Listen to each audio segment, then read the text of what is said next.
I'm Lewis reporting for cadred.org. As you can see in the background, we are packing down here at the Mad Catz CSGO Invitational in Birmingham. But before we go, I'm going to talk to the surprise package of the tournament. It's FM Toxic. This is Windansky. You definitely know him. Someone you might not know or might not remember is Kevin, star player on the team. We're going to talk about that in a minute. But first of all, you had a pretty good run in the tournament, which is bizarre because lately you haven't been having good runs. You came into this tournament, you didn't seem to care too much about what the results were, and it all went well for you. So, what's going on, Phil? I'm not really sure, to be honest. It was just like we came here and it was like a bit less pressure. Like we were disappointed in Copenhagen, obviously, but we had a bad bracket, straight away ESC, the Norse. I think it was just everything kind of clicked. Like everyone was talking, everyone was ready, everyone was pumped, and I started to get shouting again. Like everyone really just looked up for it, and that's basically it, really. Everyone was just wanted to win, everyone wanted to do it for Darren, and we just kind of pulled together and we got some good results, so that's it. So, Kevin, why is it that, from what I'm being told, you're not going to be in the team anymore? Because for me, since you've joined, you've been one of the better players. You've probably been better than some of the Brits, I would say. I'm sorry, Phil, but Not British, sorry. so oh yeah, sorry, okay, sorry, double sorry. So yeah, I mean, why is it that you're not going to be part of the team anymore? I don't know who you heard that from, but it might. Just heard it from Phil. Wow, awkward. I don't know, man. I basically Phil spoke to me on Friends on Steam. Before coming games, just asked me if I wanted to go because they were kicking the barber guy, and I just said yes. So I think we're just going to see what goes on when we get home. That's it? Well, you got anything you want to add, Phil? That's what everyone's telling me, so I'm going with that. No, but come on, seriously. One of the things you said to me was this team's folding. So, I mean, you actually said that. Well, that was a Copenhagen, right? Or was it here? No, this was it. Right. I meant the lineup. I thought when I asked Kevin, it was for the two events, right? Yeah. It wasn't like, Kevin, join us. You know, we wouldn't trial him or anything. It was just straight in the team, and we just thought two events have been paid for. We'll bring Kevin. Yeah. He gets on well with everyone, and that was that. Got to speaking today.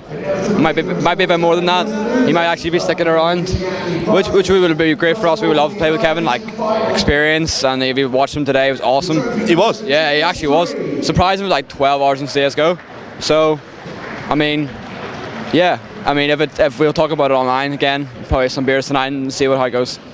Well, this is shortly becoming the most awkward interview in CSGO history, I think. But look, on a serious note, like, I think you guys have got, you know, a history, if you like, of swapping rosters, you know, and now that you've kind of brought in these Danes, and Sokken's been joking about how he's going to push you guys out, get rid of you guys, and then make it an all-Danish lineup.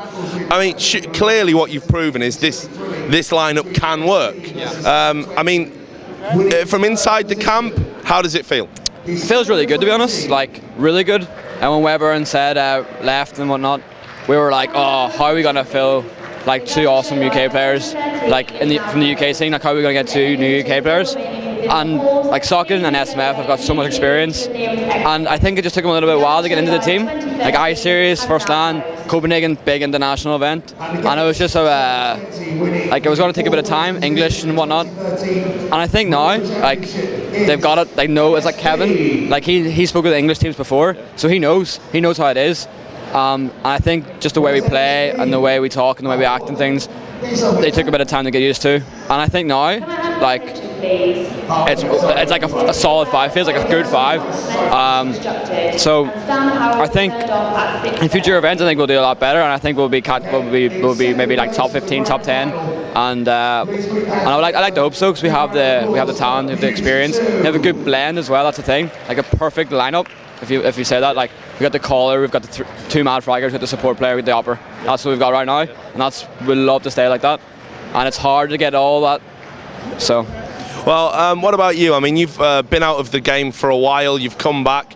You've been one of the better players in the two, tournaments that you've played in. You've played against some big names, including guys like ESC Gaming and Copenhagen Games. You've played against the likes of all the 1.6s here from Fnatic and things like that. And you've more than held your own. Was this return to the game about making a name for yourself? I guess like this scene is pretty much, you know, there's more 1.6s than there's sources, and that's just from general. So I guess more of the people in the scene do not know me. So I guess I didn't have a chance not to like make a name for myself, but I just had to make sure if I make a comeback, it's good. Well, I mean, how do you assess your own performance? I'm happy about it. Like seeing as I came into Copenhagen Games with 4 hours on my account, yeah, pretty much 0, and I've got like 20 coming here, so I'm happy about it. I mean, I know, imagine I'm on 80 exactly. So let's talk about some of the games that you had and some of the matchups. I mean, do you feel that you've really kind of silenced some of the critics, because you know you've had some great games against some really solid teams. You know, you've took maps off teams that people would have seen you being 16-0, 16-2'd by, and again, you know, it shows progress from event to event. So do you feel now that the people who say Toxic are just source noobs or whatever are going to have to maybe eat their words a little bit? Well, I'd say so. Like they're all 1.6. Like all they care about is the 1.6 players. They don't care about the sourcers. And to be honest, it doesn't really affect us. Like we don't really care what they think. We know how good we are. People know, like the people that matter know how good we are. Teams we play against know how good we are. And I think they know that now for sure. After this event, like they won't take us lightly. And that's all I can say really. Like, I mean, we can't really say anything else. We had good online results. We've got decent land placements there today, so we'll move on from there. Honestly don't care what they say. So I know the tournament had a few delays, some problems, not many, but a few, and most of them caused by a DDoS. I don't know what you guys think about this. You know, people DDoSing the stream and the servers and that sort of thing. Is there any message you would like to pass out to people like that? fuck off. Thank you very much, everybody. Fuck off. Excellent. I thought that might be it. I knew it would be a nice short answer and succinct. But do you think we're getting any closer, on a serious note, to having a cohesive community where we're starting to leave all that 1.6 and CSS bullshit behind, and what we've got now is a global offensive community? Do you think we're getting closer to that? I think a little bit more time. I mean, it's only been, what, like a year since the game's been out in beta. I mean, a bit more time. I mean, the scenes will eventually go together. If you just look at the FPS scene in general, the scene's pretty much shit. Like, it's awful. So we need more, like, we need more, like, this is why I hear with the DDoS as well. This is like a good exposure for the event, for CSGO, and they're DDoSing. It's just ridiculous. And I really hope, like loads of UK events like this happen, so UK players can, like, come through and want to play the game, want to be more interested. Because right now the scene is awful. So yeah, I like the scene. It's a bit more time, and I think it'll be okay. So we'll start wrapping it up, because obviously we're literally wrapping it up around us while this interview's going on. What does the future hold for you guys now? Obviously, we're not going to talk about lineup. I think we've already blundered our way through that one. But Darren's going to love watching this interview back later. But I mean, where are you going to be next? What events are you going to be at? You know, I mean, I've got a very busy schedule, but I know you guys aren't going to be there. So what are you guys going to be doing? Where are we going to see you? I've got exams, so I'm going to take a little bit of, like, not a break, but just a bit more time to myself. Maybe, like, just see, maybe with the summer events. I don't think anything, maybe DreamHack, Valencia, if it's not invite, if it's invite, maybe, I'm not sure.